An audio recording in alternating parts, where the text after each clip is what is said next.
Sa wakas nga mga mare, nakarating na nga rin tayo dito sa lugar nga ni tatay. Malayo man mga mare, pero sulit na sulit naman dahil napakaganda nga ng mga tanawin. At syempre, libre nga ang buko nga dito. Nagbiyahe nga kami mga mare bandang alas 6 na nga ng gabi. Sabi nga nila, mas mabilis nga daw to kung hindi nga mga mare lubak-lubak. Dahil ang layo lang naman ng Abra at Bicol ay parehas, kaya nga lang mga mare yung daanan ay hindi nga maayos. Kaya ang naging biyahe nga namin halos 15 oras nga, o diba ang tagal. Tapos dapat dediretso na nga kami kay Kuya Noli, kaya lang hindi nga natuloy. Paano ba naman biglang bumuhos yung ulan? Kaya kahit gusto namin pumunta doon, ay maputi nga daw, tapos sobrang nga mga marintirik nga ng daanan, kaya hindi muna kami tumuloy doon. Dahil bukod nga doon, ay kasama nga natin si Gael, kaya hindi talaga pwede nga mga mare. Kaya naghanap na nga lang kami ng pwede nga natin mga maring matulugan kahit isang gabi nga lang. Dahil wala na rin naman kami mga maring almusal, kaya ayan, namili na nga kami dito para nga sa pananghali at bumili na nga rin kami ng bigas. At syempre, ulam na maluluto. Pagkatapos doon, kumain nga rin kami ng pansit dito. Pansit bato nga daw to mga mare, at eto nga sama-sama na nga kami dito sa gilid.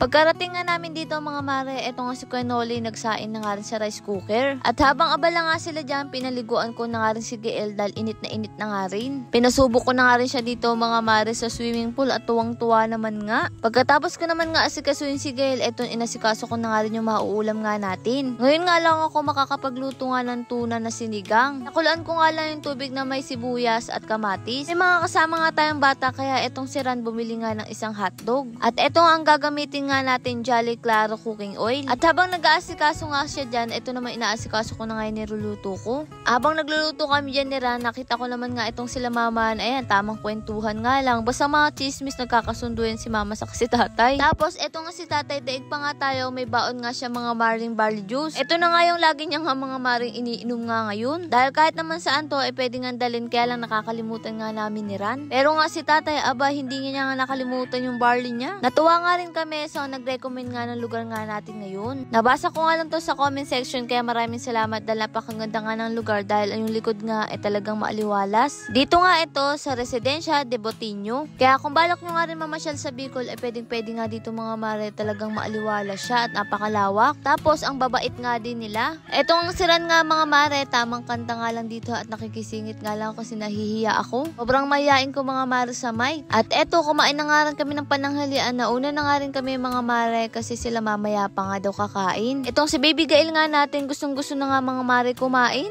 Sa gitna nga ng kasiyahan, hindi rin talaga mawawala ang kalungkutan. Paano kasi mga mare, habang nagbo-voice over ako, tumawag nga si Ate Jenny na ahente nga mga mare ng lupa at nasusunog na nga daw yung malapit nga sa atin. Sobra nga yung pagdadasal namin na sana nga hindi nga maabot nga yung kubo nga natin mga mare. Sobrang lakas nga ng hangin, kaya pwedeng-pwede nga maabot yung sa atin kung hindi nga naagapan agad yung apoy. Bukod doon, iniisip nga din namin mga mare yung mga itik nga natin baka mapaano. Pero sa awa nga ng Diyos ay hindi naman nga mga mare, kaya nagpapasalamat nga kami. Kinahaponan naman ay pumunta na nga kami kila Kuya Noli. Hindi nga makakapasok yung sasakyan, kaya naglakad na nga lang din kami mga mare dito. Nung unang-una pa nga ay sobrang sigla ko pa nga mga mare, yung pala hindi pa ito nakakalahati, sobrang layo pala. Sabi nga namin ni Ran, grabe rin pala yung mga pinagdadaanan nga dito ni Kuya Noli sa paglalakad. Pero kahit na ganon, tingnan nyo nga mga mare yung tanawin nga dito, napakaganda. May bundok na, meron pang dagat. Ang kalaban mo lang talaga dito mga mare, paglalakad dahil sobrang layo. At eto nga si mama, minakitang bata. Buhat-buhat nga siya ng kapatid niya. At eto nga si Agatha, nakibuhat pa nga, paano, ang cute din kasi, 1 taon na daw siya. Tinatawag kasi ni mama para nga bigyan nga ng tinapay. At eto mga mare, nakapasok na nga tayo dito papunta nga ng bundok. Sabi nga nila sa pangalawang bundok pa nga daw yung bahay nga nila Kuya Noli. Bawat dadaanan mo nga bundok mga mare ay napakaraming ang niyog. Sabi nga ni mama, yung mga bata dito ay napakatyaga kasi nga mga mare ang layo. Nga daw mga mare, kapag napagod ay sumusungkit na nga lang ng bayabas dyan sa gilid-gilid. Mayat maya nga kami nagpapahinga mga mare kasi naantay nga din namin si mama. At eto nga, naabutan pa nga kami ng kapatid ni Kuya Noli na bunso. Sobrang nga akong napahanga sa mga tao nga rito. Dahil akala ko noon ay mas mahirap na nga yung dinadaanan ko, pero mas mahirap pa to kasi pataas. Kaya napakasipag nga nila mga mare mag-akyat baba nga dito. Pero ang kagandahan nga lang dito mga mare,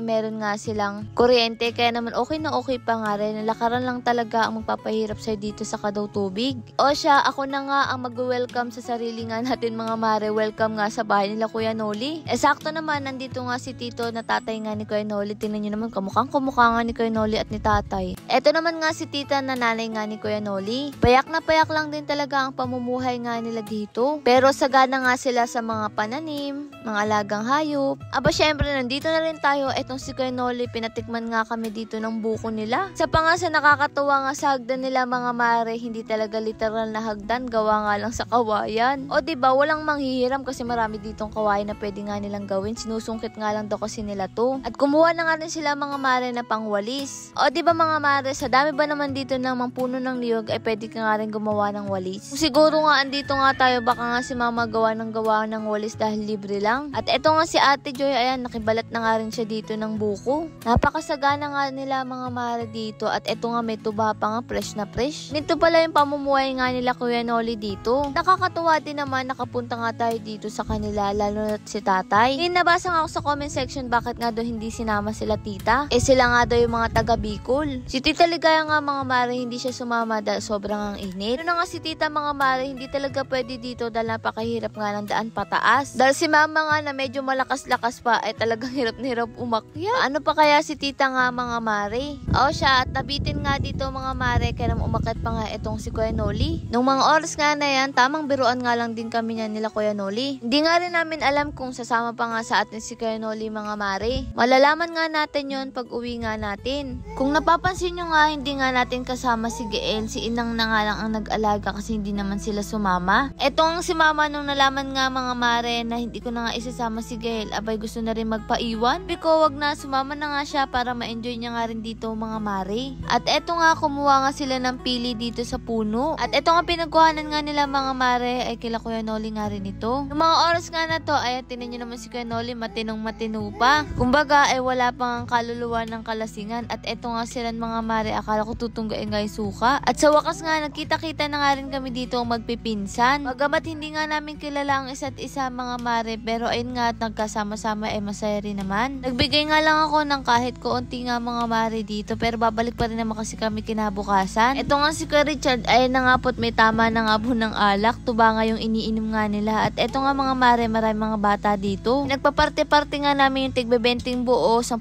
piso at 5 piso para nga sa kanila. Kaya lang, sabi ko nga sa kanila, naku, napakalayo ng tindahan nga dito. Bunso ang kapatid ni Kuya Noli na si Miko ay talaga namang napakasipag nga bumaba. Paano palagi nga namin nakikitang bumibili. Halos 2 oras nga lang kami dito, nagpaalam na rin kami mga mare kasi kapag nga ginabi kami ay mahirap na nga. Nakikita nyo nga ang bundok na yan ay tatawirin pa nga natin yan mga mare, kaya bawal nga tayong gabihin at hindi natin kabisado nga dito. Sa totoo lang, napakasarap naman talagang tumira nga sa probinsya. Pero yun nga, aminin nga natin mga mare, napakahirap din kapag nga walang trabaho. Lord, maraming salamat sa lahat ng blessing. Syempre sa inyong mga mare, paano ba yun? Bukas na lang ulit.